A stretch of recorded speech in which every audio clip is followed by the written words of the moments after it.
મહારાણા પ્રતાપનો ઇતિહાસ રાજપૂતાનાને ભારતીય ઇતિહાસમાં ગૌરવપૂર્ણ સ્થાન છે. અહીંના રણબંકુર દેશ, જાતિ, ધર્મ અને સ્વતંત્રતાની રક્ષા માટે પોતાનો જીવ બલિદાન આપતા કદી અચકાતા નહીં. તેમના બલિદાન પર આખા ભારતને ગર્વ છે. વીરોની આ ભૂમિમાં રાજપૂતોના ઘણા મોટા અને નાના રાજ્યો હતા, જેમણે ભારતની આઝાદી માટે લડ્યા હતા. આ રાજ્યોમાં મેવાડનું પોતાનું એક વિશિષ્ટ સ્થાન છે, જેમાં ઇતિહાસનું ગૌરવ બાપ્પા રાવલ, ખુમાનાઈ મહારાણા હમ્મીર, મહારાણા કુંભ, મહારાણા સંગ, ઉદયસિંહ અને વીર શિરોમણી મહારાણા પ્રતાપનો જન્મ થયો હતો. સવાલ ઊભો થાય છે કે મહાનતાની વ્યાખ્યા શું છે? હજારો લોકોની હત્યા કરીને અકબરને મહાન કહેવામાં આવે છે અને હજારો જીવ બચાવ્યા પછી પણ મહારાણા પ્રતાપ મહાન નથી. ખરેખર, બ્રિટિશ અને સામ્યવાદીઓએ આપણા દેશનો ઇતિહાસ લખ્યો છે.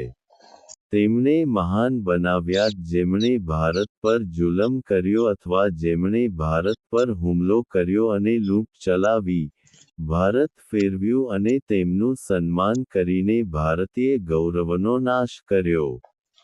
અકબરે માલવા નિમારને રૂપમતી માટે લોહીમાં ડૂબાવ્યો. મેવાડનો મહાન રાજપૂત રાજા મહારાણા પ્રતાપ તેમની બહાદુરી અને બહાદુરી માટે વિશ્વભરમાં જાણીતા છે. એક રાજપૂત સમ્રાટ કે જેમણે જંગલોમાં રહેવાનું પસંદ કર્યું પરંતુ વિદેશી મોગલોની ગુલામી કદી સ્વીકારી નહીં. તેઓએ દેશ, ધર્મ અને સ્વતંત્રતા માટે બધું બલિદાન આપ્યું. અકબરના સત્યને કેટલા લોકો જાણે છે અને મહારાણા પ્રતાપની બલિદાન અને સંઘર્ષને કેટલા લોકો જાણતા હશે? પ્રતાપના શાસન દરમિયાન, સમ્રાટ અકબર દ્વારા દિલ્હીનું શાસન હતું, જે ભારતના તમામ રાજાઓ અને સમ્રાટો હેઠળ મુઘલ સામ્રાજ્યની સ્થાપના કરીને ભારતભરમાં ઇસ્લામિક સામ્રાજ્ય ફરકાવવા માગતો હતો. આ માટે, તેમણે નીતિ અને અપૂર્ણતા બંનેનો આશરો લીધો.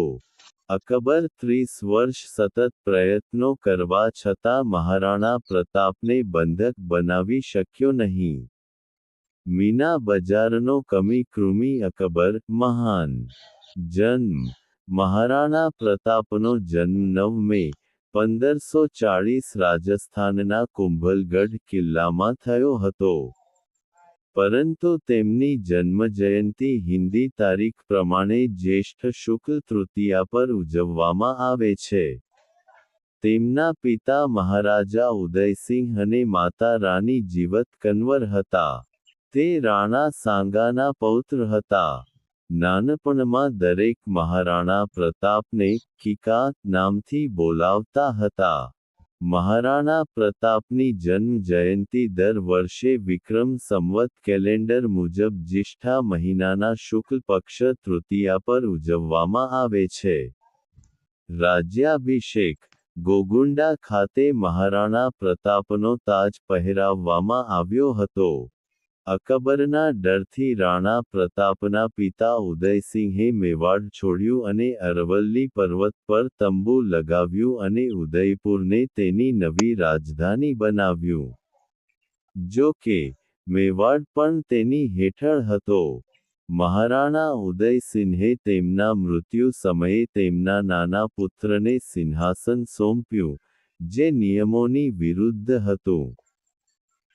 ઉદયસિંહના મૃત્યુ પછી, રાજપૂત સરદારોએ સંયુક્ત રીતે મેવાડની ગાદી પર મહારાણા પ્રતાપની સ્થાપના 1628 ફાલ્ગુન શુક્લ 15 એટલે કે 1 માર્ચ 1576 ના રોજ કરી હતી.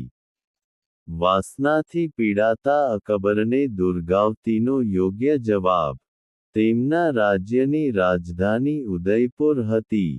રાજ્યની સરહદ મેવાડ હતી.